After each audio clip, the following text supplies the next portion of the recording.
So this is the detransitioner panel.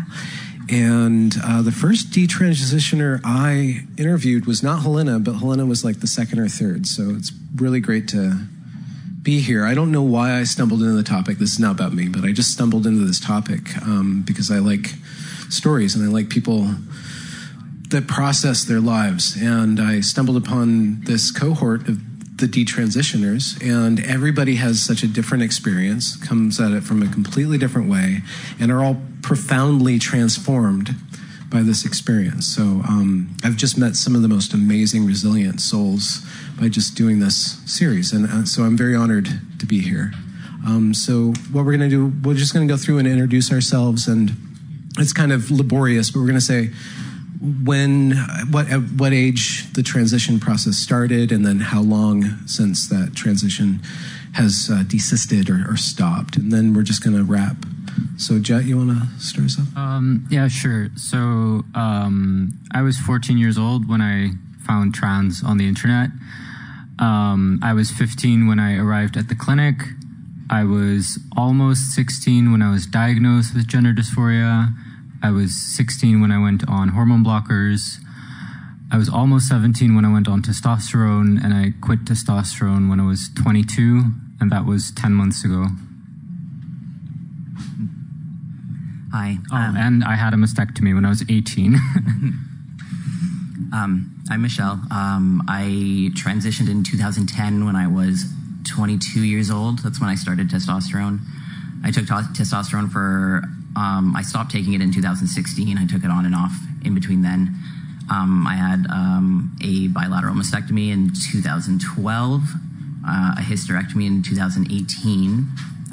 Even though I'd stopped testosterone, I didn't detransition in 2016. I just kept identifying as non-binary for another 4 years. And I detransitioned in November of 2020 when I was 32. My name is Laura Becker. I started questioning gender identity when I was 15. I socially transitioned and identified as transgender when I was 18. I took testosterone when I was 19, and I had a double mastectomy when I was 20. And then I detransitioned at 22 when I was diagnosed with PTSD, and I'm now 26.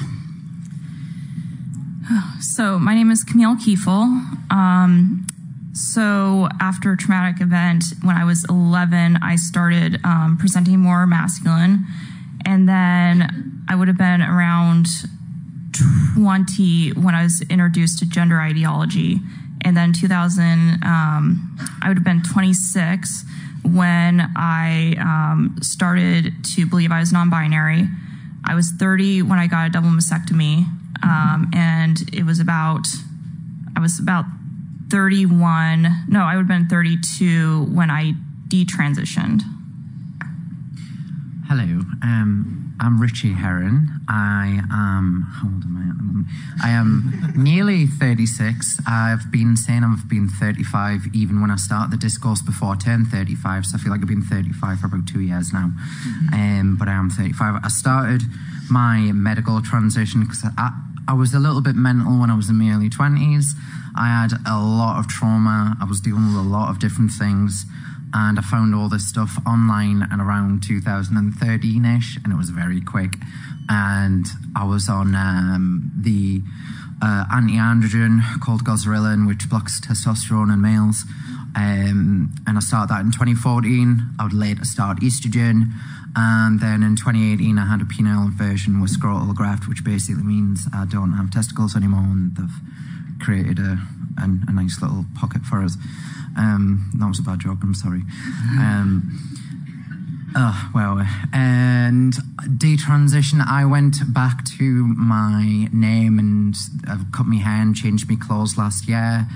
I originally stopped because I don't have gonads, I can't produce my own hormones.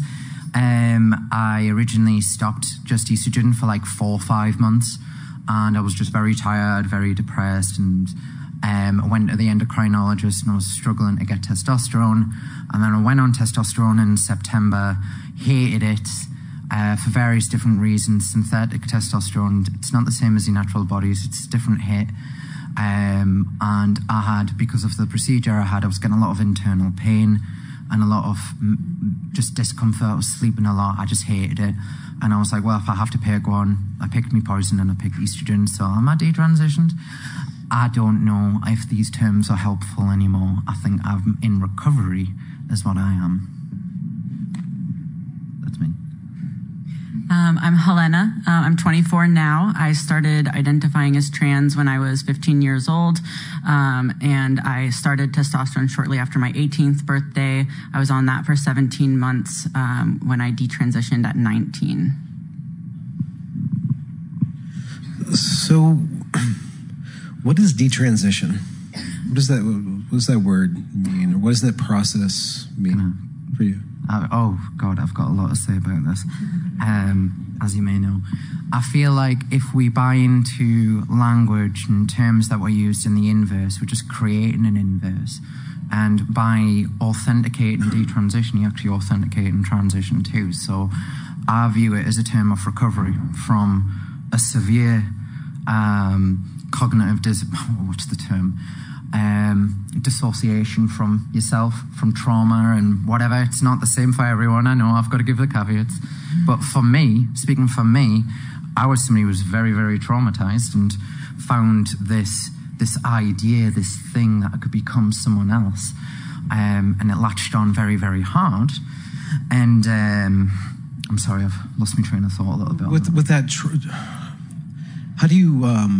So if transition was a way to deal with trauma, and then you start to detransition, then you have two traumas? Well, yeah, I mean, when I went through on the public side, I hadn't really dealt with any of the trauma at all, like of transition. I dealt with the bits I thought I'd dealt with before, but what happened is I came in and I found this community that was very, very love-bombing, just like the trans community. They were saying all the things in an inverse way, and I got very, very hyped up about it and was doing podcasts and interviews non-stop, and I didn't slow down for about 8 months. And by about October, December last year, it caught up with us and it absolutely destroyed us. And I was just in such a bad position for months. And I do worry a lot about public detransitioners, because they come out, they say all these talking points, and they may or may not agree with them, but they often find that they're giving so much of themselves, and I give so much of myself. And I think it was just because people were listening for the first time. And I really do, it's not that I regret obviously going in the public way, it's just that it's a really bad way to deal with your trauma from transition. Yeah, absolutely. We can follow up on that. I want to broaden that. If you guys want to stay on that topic, or what detransition means to you. Well, going off of that idea, I think that I agree with what Richie's saying, that the language we use around transition, I view it as it's an attempt to change your presentation, cosmetic procedures. So I don't think transition is a genuine term. I think it's disingenuous. I view it more as an acceptance, coming through the cognitive dissonance into a radical acceptance of existential concerns of being itself, and that we have to be a certain way. And there's a structural framework of embodiment that we have to accept. So it's an illusionary process. And so you're going through a paradigm shift of reality. It's more psychological and emotional than it really is physical, although it definitely can be physical. But it's more psychological, emotional, even spiritual, coming to terms with reality itself, consciousness. And so going also of what Richie was saying about, I view it as the transition is a maladaptive coping mechanism for various things, trauma, whatever it is. And then detransition typically can be adaptive because it involves acceptance. So it's an adaptive coping mechanism with reality. And I also think that it's important to emphasize that being a detransitioner, or whatever term you want to describe, I've been favoring medical trauma survivor more recently, and just trauma survivor in general. But I think detransitioner is a neutral term. It is very charged politically with these different projections of good or evil, savior or victim. I think that overall, detransition can be viewed just as with transition. It can be viewed as either through a survivor mentality or a victim mentality. And so for me, detransition and being a detransitioner is part of my identity as a survivor. So it's more of a survivor mentality, a healing and growth experience, a transcendent experience. And maybe for some, typically early in their process, it'll be more of a victim mentality. And I do agree that the way the public perceives us is typically more of a victim-based. And because of that victim-based perception of us, people then can skew it into sort of a martyrdom angle or a savior angle. So those are all things to be aware of, but ultimately I do think detransition is neutral. And I think the language we use around that is very important. Well, what doesn't kill us makes us more sympathetic in a way. Eventually, yeah. Camille, did you have a... I guess I have a lot of thoughts on all of it, but I guess detransitioner as a word itself, I guess one of my concerns about language, I understand language is important, but I guess too, I don't want to get hung up on it too much, versus what was actually done to me and done to others. And I guess as a detransitioner, what I feel like is that I feel like I've been used politically quite a bit. I know I've been flown out to, and I live in the United States, so I know that there's this huge divide politically between the right and the left, and the right tends to be more religious and the left tends not to be.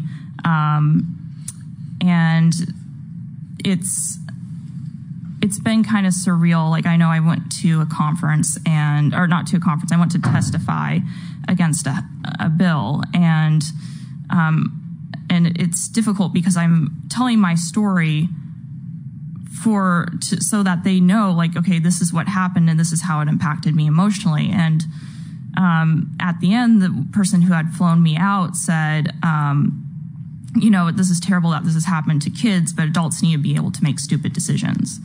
And it just felt like a slap in the face, because I'm doing this to stop this from happening to someone else, and then to be treated in such a way is difficult.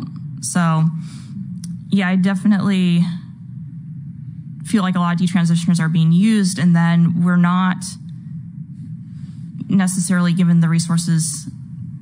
I know that there's a lot of therapy out there, but we do need to also talk about the physical complications that detransitioners deal with and get them help for that. And that's something that I found has not happened. I mean, someone reached out to me and then they didn't follow up, because I still deal with complications from my top surgery, which was a non-binary double mastectomy, which is surreal that happened and that was allowed to happen. But yeah, it's just there's just not the physical care there for detransitioners. Michelle? Yeah, when we were talking earlier about what does detransition mean and so on, and how Laura was saying it's sort of like a neutral term, I think we've spoken a lot in the community about how it's sort of really important to have a term that people who are still questioning might be okay adopting for themselves. So we do use language that is used by trans people and that we used before as sort of almost like a bridge in between. I think that's basically my thoughts on that, basically, yeah. And Jet, what does detransition mean to you? I guess I kind of agree with what Laura says, that it's just self-acceptance. And that, yeah, for me, it's just mostly been self-acceptance, and that there was nothing wrong with me. There is nothing wrong with me. You know, because I was very much like that as a teenager, like, what's wrong with me? What's wrong with me? I think a lot of detransitioners had that. It's like a common threat that I've seen. So just like radical self-acceptance, like fully, and getting out of that mindset of obsessing over your presentation, obsessing over how you appear to other people and how they perceive you. I think that. Yeah. How's your trip been, Helena? Very good. You mean my trip here or my trip in life? The whole thing, last 2019, so 5 years, 6 years? Mm-hmm. Yeah? Yeah. That way? Yeah. Yeah, that's insane. It's been good? Yeah. Yeah.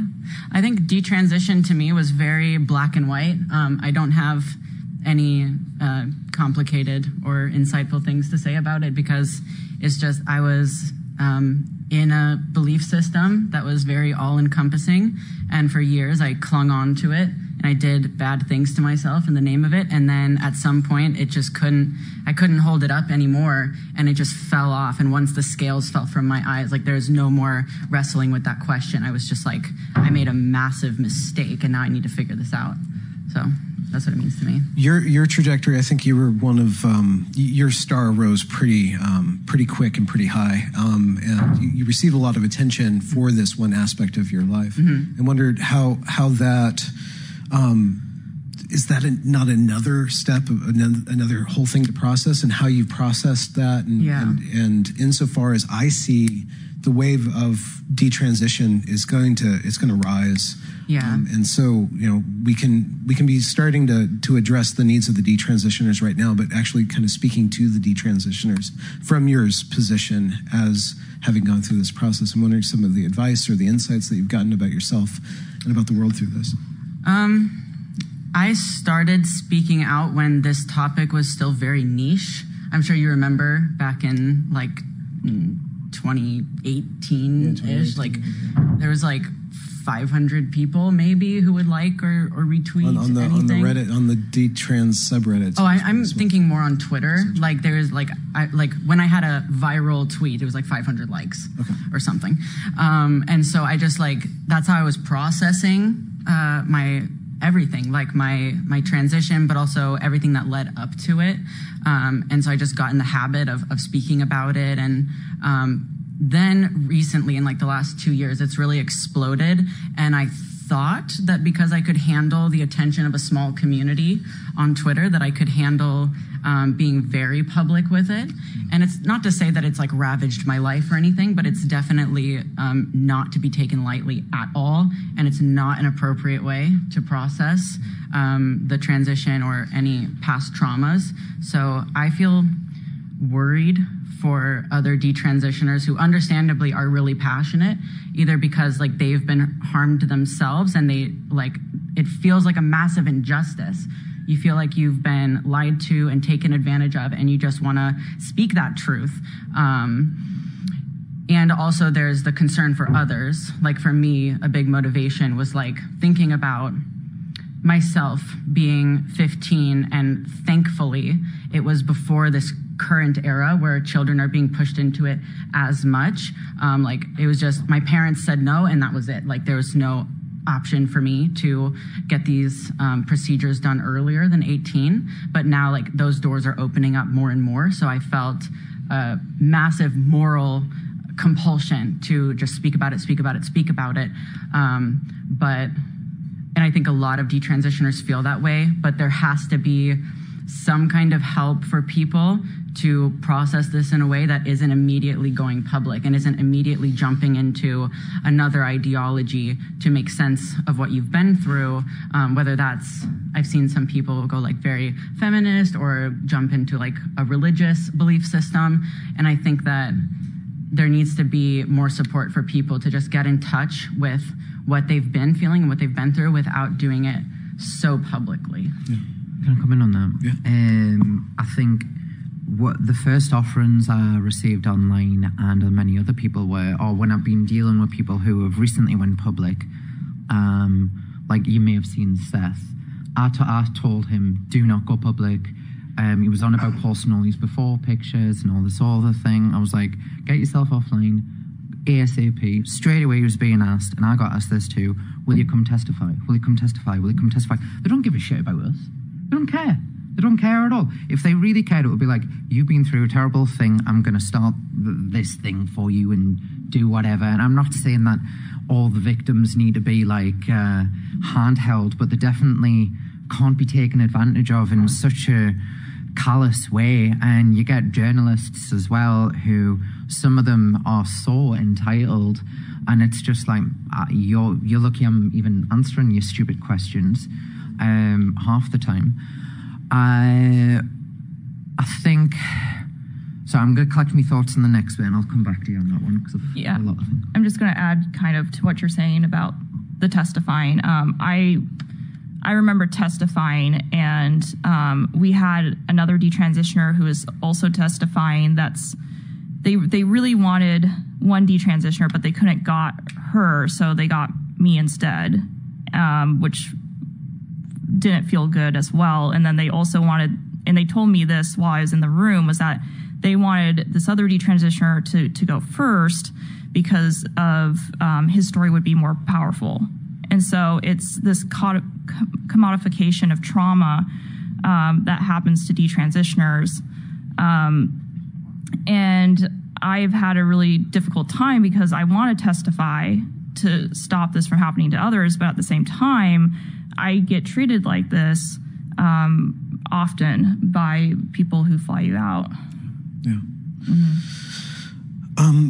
If you guys want to keep on talking about this, we can talk about this, but I'm wondering things that... I lost my train of thought immediately as soon as I said yes. It was related to testifying and so on, and how other people are treating us. And people evaluating your stories and putting them on a scale, or or just a freak show to some people, I think. Like, and it's like, reel out the freaks. See, this could happen to you, and look at their story. What I was thinking about when you were talking was that I feel like a lot of detransitioner, I felt this way specifically, is that once we get asked to do things like testify or speak to the media or so on, you kind of feel like you have to be good at it. And none of us have been trained. Like, no one has any training. Well, maybe some people have training, but I don't know. None of us here, I don't think, have any training. Like, none of us are going through, like, we're not being prepared to speak to media. We're just there as survivors speaking on trauma on television or on a podcast, and it's you sort of start feeling like, I have to get better at this, and there's this feeling of you want to improve at being public. And I feel like that's just it's such a terrible direction to go in when you're trying to recover, is like trying to get better at like doing public speaking when you're trying to deal with something. I don't know. I just feel like there's a lot of pressure put on people or we put a lot of pressure on ourselves anyway to like say the right thing and make sure that we're getting the right thing across. Yeah, and I think that sorry, were you going to speak? Okay. I think too, it's just like there's this focus in on the tragedy of what happened to us, but not how we're getting better or how we could get better.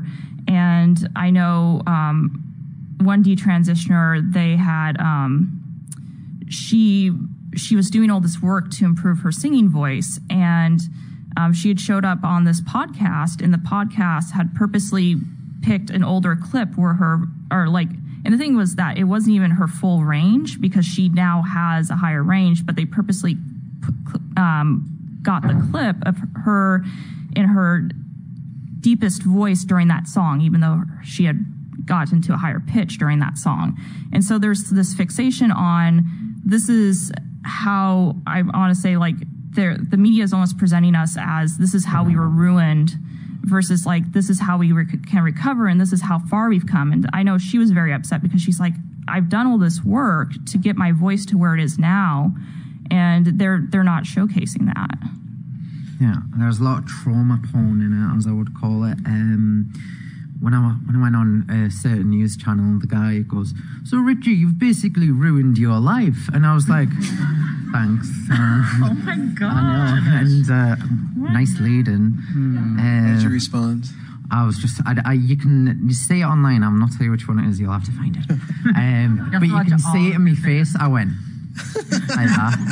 Fucking prick. Never mind. Did I say that? Oops. What I want to talk about, or going back to the original question of the threads, what people are saying about like detransition and sort of recovery. For context, I'm involved with a lot of other detransitioners online, offering support, getting them help that they need. Because a lot of people think that this can just be solved with a few therapy sessions. I'm afraid it can't. Once you've lost body parts, therapy can take you that far. I think therapy is still essential for people who are in those stages before, but once you get the bit of your body, like body loss, therapy can do very little for you. There's very little, and I think we want to self-soothe ourselves to say that we can provide the service to people who have lost body parts, and it will make them better and will make us better, and we're all good and we're all recovering. But the truth and reality is they're gone for good. No amount of therapy is going to bring them back. No change of hormones, no procedures.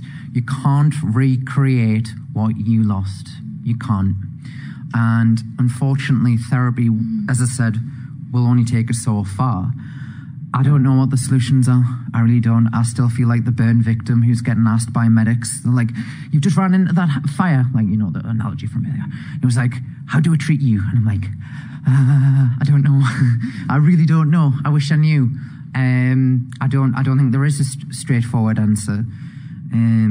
But we're definitely, it's a bit of both. It's a bit of actually, they're not completely lying when they say like you are a little bit ruined, your life is a little bit fucked, because and I'm sorry for swearing, not really. Alistair said earlier about the capacity to love. So for instance, if you take a trans person, you know, and out of 100 people, you lose 98, and then you've got 2. Well, what happens in those 2 when your genitals don't work completely? What then? Who's gonna want to do anything with somebody who's got no interest and no desire and no functionality to have sex? I may as well just live on an island with 63 cats, which sounds pretty awesome, to be honest. But you know what I mean? I don't think it can be solved very easily, and there's a lot going on, and there's a lot of nuance that's getting taken out. Well, let's turn away from the public eye and away from the just momentarily from the reality of the situation. And if anybody wants to say what has helped you, like what has brought you other detransitioners peace? Okay. Only other detransitioners. Sorry. Like how? Like just through conversation, camaraderie? Yeah, trauma bonding, I suppose. People, like, no one can really understand what it feels like unless they've done it. And you can get a sense of empathy, but everyone who's been, like, very empathetic and open-hearted, I feel like they can't understand, because you can't. It's not something you can comprehend, you know? You just can't comprehend it. So they'll automatically default to that very sympathy view and understand that, and that is a very human reaction. But I think in terms of coming to terms with it and understanding and options and learning about what I can do and talking about the really, like, difficult things, like, who else am I going to talk about the things that are going down there unless somebody else has had it? I can't talk to women about this because that's not the same at all. You know, I can only talk to males who have had this procedure, and everyone else is still learning. And I think this is another point I missed off before, is I do feel like we are being treated very much like guinea pigs in some regard, of like, how should we treat you? What should we do? And we're like, well, I'm fucked. I don't know what to do. And it's like, they keep throwing things at us. And it sounds, I don't want to sound too victim-y or too entitled and stuff like that. And I think people fundamentally are just trying to help. But the biggest help comes from other detransitioners. Laura, what's helped you? Well, going off of that, mirroring, not just mirroring from other detransitioners, but just mirroring positive role models have been really important to me, because a lot of my pain was that I was a certain type of woman, and I didn't feel that I could be loved or accepted as that type of woman, an eccentric sort of woman. And I didn't have role models, female role models. So mirroring from peers is invaluable, but also mirroring from mentors, male and female, you know, just sort of seeing, like, honestly for me, really interacting with older people has really helped me because it gives a sense of the future. Well, what's really helped is like long-term planning kicking in my brain when I was 25. But just one night, you're like, oh, I can see 5 years ahead. About 24, I was like, oh, okay, I'll make some goals lists and do some stuff. But yeah, having a view of the future, because again, as we've been saying, so much of the media and the journalists and such focus on the highlights of our most traumatic events. And then it is, just to complain for a second, they'll ask you, so are you happy now? Like, read my Twitter. But, you know, read my Substacks. So, but besides that, you know, it's very, it kind of ends. Like every interview, you go through all of this, and it's, I mean, I find it introspective and I get enjoyment out of that personally, telling the narrative, but then it ends in the present, and then the future is not really discussed very often. And so thinking about the future, you know, seeing that there's potential and finding people that mirror that potential, because peers can mirror that, but not as much because we're all still in this same stage.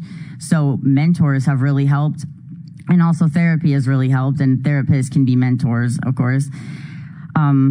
Just having a safe older person, a secure attachment to an older person who can kind of give you that grounding in reality, because a lot of us did not have that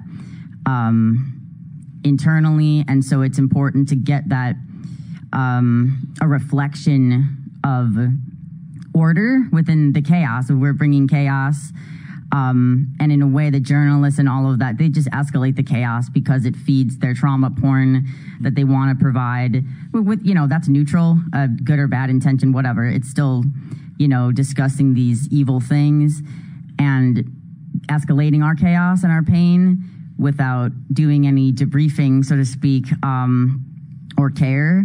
So just having people that can be stable and safe and calm, I'd say, like people that bring a sense of calm, are very soothing versus people that just feed off of it. And there's so much of that, and it can get so tense.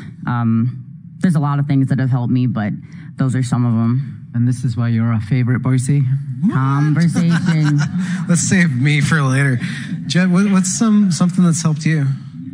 Well, I again agree with Laura, like focusing on the future, because when I just detransitioned, it was like my entire world was turned upside down, because I was like 14, 15 when I got into this, and you know, I went to the Dutch, so I had diagnostics and like for 6 months, and then a diagnosis, and it was really formal. So I fully believed, like, I have a diagnosis, you know, it's a medical thing. I have this thing. And the treatment is right because I'm getting it from these clinicians who have degrees, and like my entire family said it made sense. My environment said it made sense. So my reality from like age 15 onwards was that I am trans. I have gender dysphoria. Transition is the right treatment. And then it never worked, and I just became more depressed, and like I just didn't function for 7 years. And then I got out, and I was really angry with myself for not functioning because I was supposed to function, because transition was supposed to fix everything. And also, like, the whole trans revolution happened with the trans activism, and it was really, you know, presented as something positive. And like I felt like I should have been happy, and I never wasn't, and I didn't function. And then I blamed myself.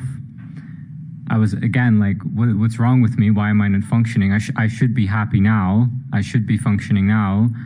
And then I detransitioned, and then everything was turned upside down. It was like, oh, of course I didn't function because I was medicalized. Of course I didn't function because I was told there was something wrong with me. of course I didn't function because I was actually a woman, like pretending to be a man on like these heavy drugs. So I was really distressed when I detransitioned, and I immediately wanted to go to the media. I immediately wanted to talk to everyone because you wanted to stop. And I was treated at the Amsterdam clinic by the Dutch, so everyone wanted to talk to me because the Dutch started child transition. And I kind of lost sight of myself those first couple months. And, you know, at some point, like I just burnt out. Like after 2 months, 3 months, I burnt out, and then I went back to journalism, and then I burnt out again. And then I was like, okay, no more journalists for now. And I was kind of like, I first need to work on my boundaries. Like that's something I would advise every detransitioner. Like don't talk to people before you have boundaries. Like learn to set your boundaries, learn to say no. And like right now I'm just focusing on my own future, and that includes speaking out, but only on my terms. So something like this where I can talk and it's not through someone else. It's not a journalist. There's no filter. It's me directly. And that, yeah. And so that's helped me. And taking extensive breaks from journalists because they don't care. They really don't care. Yeah, I just want to say autonomy. Yeah. Developing autonomy and being around people who help you cultivate autonomy versus using you for a short-term purpose. That's what you were thinking about, Jet, with if the authority structure around you put you in this path and then you go out of that path, that means you have to completely distrust authority. So you have to find that. So I guess you have to build it on yourself or figure out how to. I have great difficulties with trust. Yeah. Michelle, you got a glimmer in your eye. What I have been thinking things. When you just said right now, I have a hard time with trust, I think I wrote an entire blog that went pretty, I don't know if it went viral, but it went viral in our sphere. It was the one about I was just crazy the whole time. And the very end of it, I was just crazy the whole time. But at the very end of that, at that article, I talked at length about how, because I was crazy, quote unquote, and had a belief that I believe was delusional, to believe that you're the opposite sex, I had a hard time trusting anyone, including myself, because I went to the doctors and they told me something. They told me that this delusional belief was correct. All my friends told me it was all correct. And then when I realized it wasn't correct, they told me I'd been radicalized, which was very weird.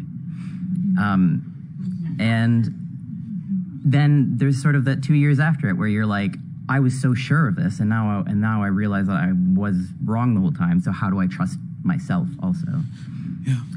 That's just riffing off of that, but we should go back to. And how have you learned to trust yourself? What's helped you to be? At the beginning of it, what the things that were helping me trust myself was just focusing on. I used the phrase material reality so many times in like the first year after I detransitioned. It's just everything has to be something objective. That's the things that I trust, is something objective that I can see, that we can touch, that we can all agree is the exact same thing, which apparently we can't do with men and women anymore, which is very strange. But yeah. So just really getting down to basics and building up your conceptual framework from just the most solid thing, and then starting to so it's basing, and that's sort of where I went with my advocacy. When we talk about like having evidence-based medicine, it has to be on something with empirical evidence. So when we're talking about gender identity, there's no empirical evidence that gender identity exists. So that was the thing I think that even made me detransition. Was I started focusing on this was part of being in social justice culture, because everything's so identitarian, and everything like that. And I heard someone say, I prioritize material reality over subjective reality. So in order to like make a judgment about something, trust that first. And then I was like, that's a good idea. But wait a minute, I have a gender identity, which is a subjective reality. And over probably maybe 6 months or something, it just slowly broke down. And I was like, yeah, then maybe this was wrong the whole time. Then my roommate detransitioned. So everything kind of all happened at once. Yeah. Camille or Helena, you got things that are bouncing around? So what helped me was, well, to kind of go back a little bit, I had done about 20 years of traditional talk therapy, including EMDR. I'd done dialectical behavior therapy. I'd done somatic experiencing, and I had done 2 rounds of transcranial magnetic stimulation therapy. And that's a treatment that's, it's a safer cousin to ECT, and it's reserved for people who are treatment resistant like myself. So I was at the end of my rope when I did transition, and I thought it was going to help because that's what it's been advertised as. And when that didn't help, well, what happened was that days after I woke up from surgery, I ended up developing multiple health issues. And at first my doctors took me seriously. And then after they thought I had psychosomatic fever, they stopped taking me seriously. And so what I had to do at that point, I was like, I need to end my life, or I need to figure out something else because this isn't working. And so I decided I had all these health issues that are physical. I was like, I'm going to address my physical health. And so I started doing, I saw a bodywork practitioner who did Bowen. And I remember after the first session, I was like, okay, there's something here. Like, I feel better. Like, I'm going to keep doing this. And then I changed my diet. And then we found out later, and it was either my functional medicine doctor or my naturopath decided to run CRP levels. And CRP levels is a marker for inflammation in the body. And they had found I had a 7.8, and that's high. So if you're above a 3, you're high. And so worked on inflammation and getting that down, and now I'm a 1. So I've made improvement, but I think that, and then I also did hyperbaric oxygen therapy, which is where you receive pure oxygen in a pressurized environment. And before I started addressing my physical health, I had struggled with generalized anxiety disorder. I had struggled with ADHD.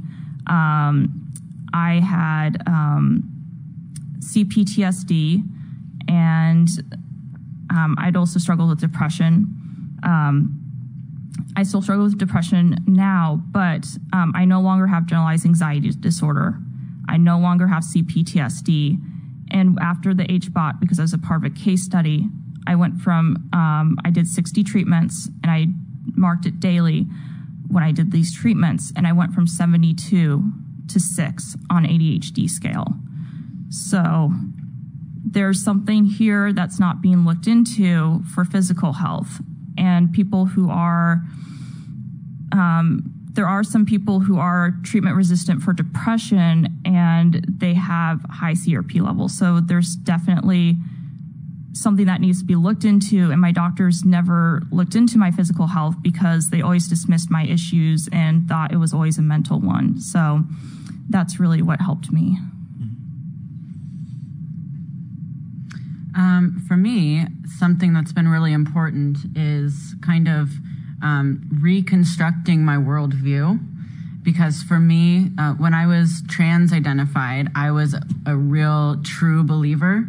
I was like that person on Twitter with the anime avatar and like the pronouns and the flags and like that. I'm sure many of you have had the pleasure interacting with. That was me. Not actually me, but like it would have been me. And so when I had my moment of like the scales falling from my eyes, it was like, I mean, this trans ideology, it goes so much further than just, oh, I'm going to be a boy to not be depressed anymore. It pretends to give you answers to all of life's most existential questions. And so you feel like you have a conception of the world, and you think highly of yourself, of having a very well-developed perception of the world when you're a trans-identified teenager.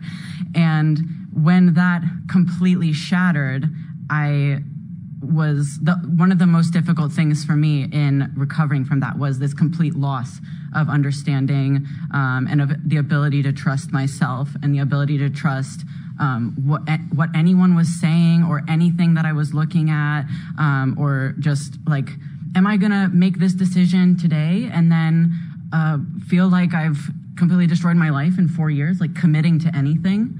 And so over these past years, I've been just like intellectually ravenous, like just like exploring so many things and really trying to answer these questions that I felt like I had an answer to before. And I think that's another very important journey that people need to go on. But obviously in our very online world, there are other echo chambers that you can stumble down into, especially if you're very emotionally motivated and struggling with trauma and things like that. So yeah, that's what I feel like one of the biggest things that has helped me. Just being answer seeking. Yeah. Restless, exhilarating and investigating, curious maybe is. Yeah, I would say curious is a good word, and just not like really thinking things through, not just like thinking that I know the answer and patting myself on the back for being smarter than my parents or whatever. Like really going in and thinking things through and developing just a mindset of wanting to understand things properly. I would say exactly that, but I would just conceptualize it as humility before being itself. Not necessarily God or any sort of spiritual, but just nature, existence, the universe, humility of our limitations. Again, having a structure and understanding that we have to accept limitation. The boundaries are positive. Exactly. So true. Lads, listen to your mom. She 100% is right. Was always right. Do that. Let's hear it for the moms out there. And a big shout out to the parents. A lot of you have really helped pull me and other detransitioners through. So thank you. Yeah, that's true. Yeah. That's very true. Laura, you keep on. You make me want to just touch that third rail here. It's just. I know we're not supposed to ask this question, but just if you use transition to run away from your embodied being as a sexed creature, and then you let go of that, and you return to being, you return to loving yourself, you learn to loving the world through yourself as a woman. Yeah. So what is the content of being a woman to each of you, or a man? What is the content? And learning to love that part of you, or to love the world through that part of you, what have you learned about yourself through that? It's a lot. Exactly what you said, learning to love the world through myself in the embodiment that I have, and the synchronicity between all things is crucial, because the isolation and the microscopic viewpoint is not all the evidence that there is in reality. Zooming out, there's a lot more. It's overwhelming. But for me, really thinking about the archetypes of womanhood, again, sort of feeling out of place. And when you're young, you don't have reference for, I think a lot of it is turning to, archetypal sort of roles that we are more likely to succeed at, that there's empowerment in, as I say, leaning into the bit. I say that a lot, leaning into the bit of womanhood. How can I maximize, my potential? Like, what can I do here? And so for me, sort of thinking about like the maiden, you know, the young woman, and then the mother figure and the matriarch figure, that breaking it down to such a primal level has really helped me to understand where I can fit in that, and the gifts that my body can have. And you said so much. I think, yeah, so appreciating what there is, like gratitude, essentially. Gratitude, an abundance mindset, not to sound annoying, but an abundance mindset, like I mean it truly, you know, abundance mindset versus a scarcity mindset, you know, because, you know, we dealing with a lot of grief, and there legitimately are things we've lost, and that's true. And both can be true at once, that there is a loss and a generativity at the same time. So for me as an artist and musician and a writer and all this, it's creating. I must create, and we all must create, but generativity versus destruction. And we transition because we want to generate and transform and create. So we're trying to follow our natural human impulse to create and transcend, but we're actually destroying. We're not actually creating. And through acceptance, we can actually start to create based on what's actually available to us. You know, not just the fantasy of the material reality we want, or a fabricated one through surgery or illusion, but actually through tangible skills that we have. So again, creativity, trying to link this back to whatever I was saying earlier. But yeah, creativity. Michelle, if you don't mind, we have a little bit more time. I'm wondering, this is kind of a personal question, but it just makes me think, watching your Twitter feed, how have you learned to love your body? And has that been a big change in how you've related to the world and your body?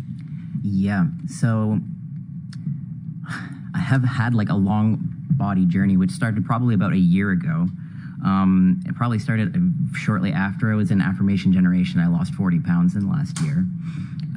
But basically, at that point in time, around that time, May or June, there was a part of me being like, I want to go back on dating apps. I want to start dating people. And then I installed an app, and I was going through my pictures, and I was like, I hate all of these pictures of myself.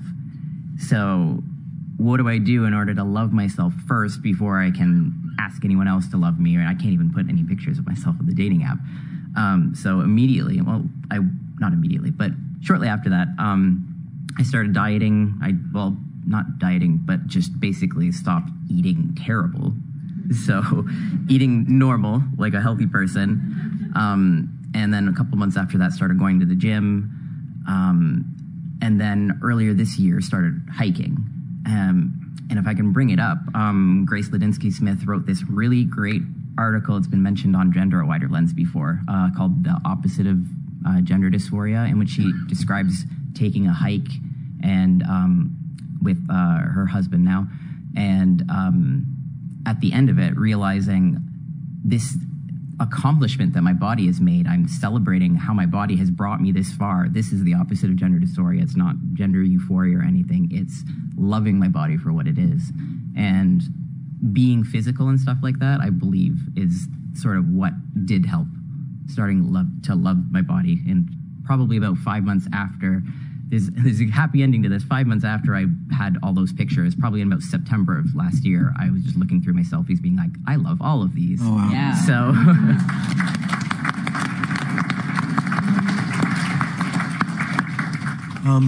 And Finn, how have you learned to love yourself over this process?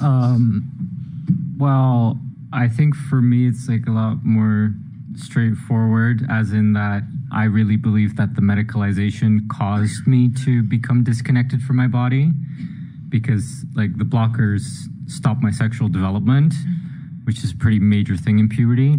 And testosterone ruined my health.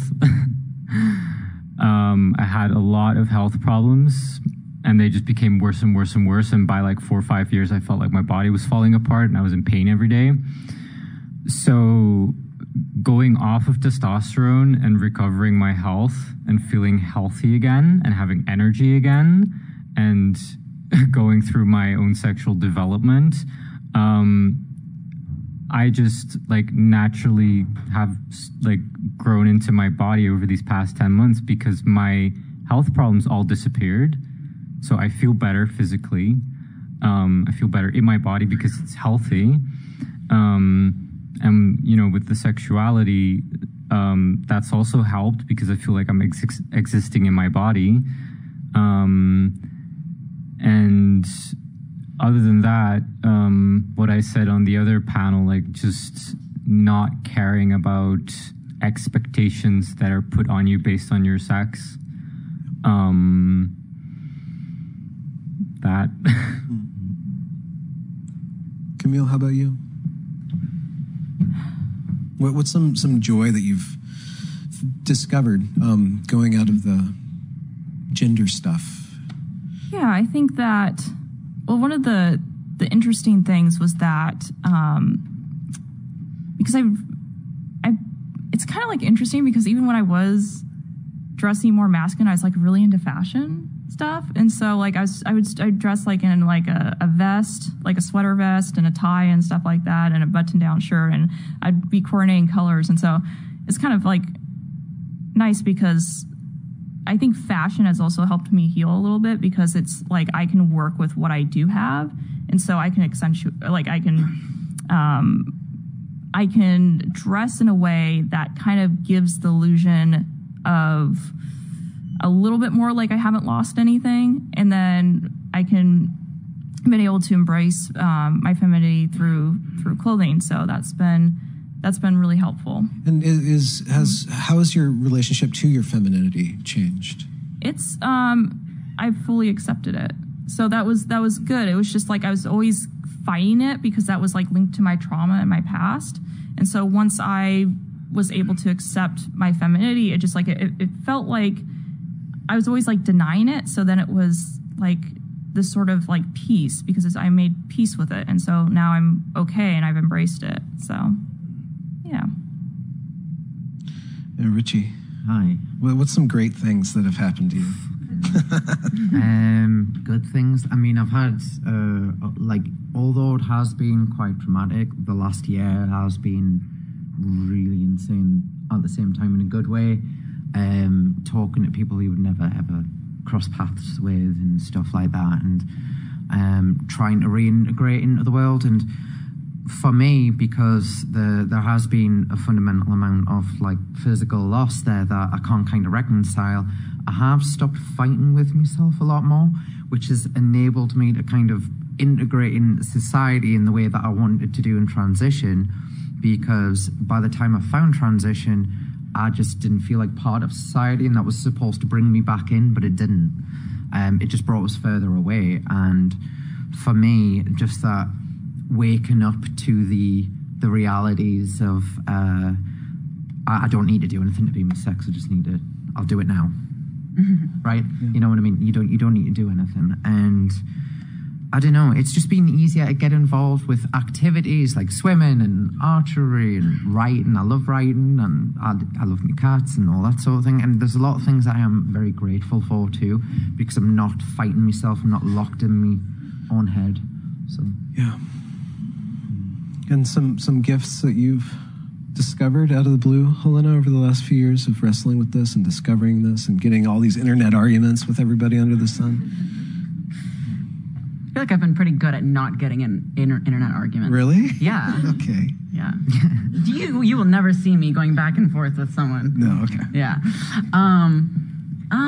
I feel I really resonated with what you said, Camille. I feel like I've been in the process of developing a positive vision of femininity and womanhood.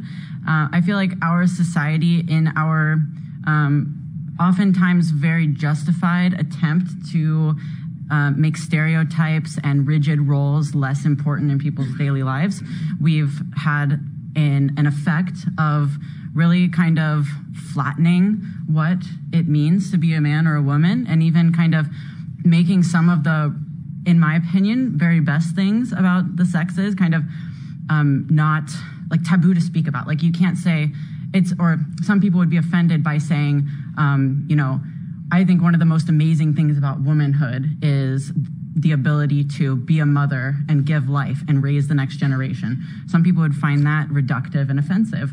And so I think that one of the best things I've been able to develop is actually reconciling with just my being a female and the blessings that that does come with, that hopefully I'll be able to experience someday, and not be so at odds with my femininity or see my femininity as it makes me weak or it makes me less respectable in society, and just be myself and not overthink it so much.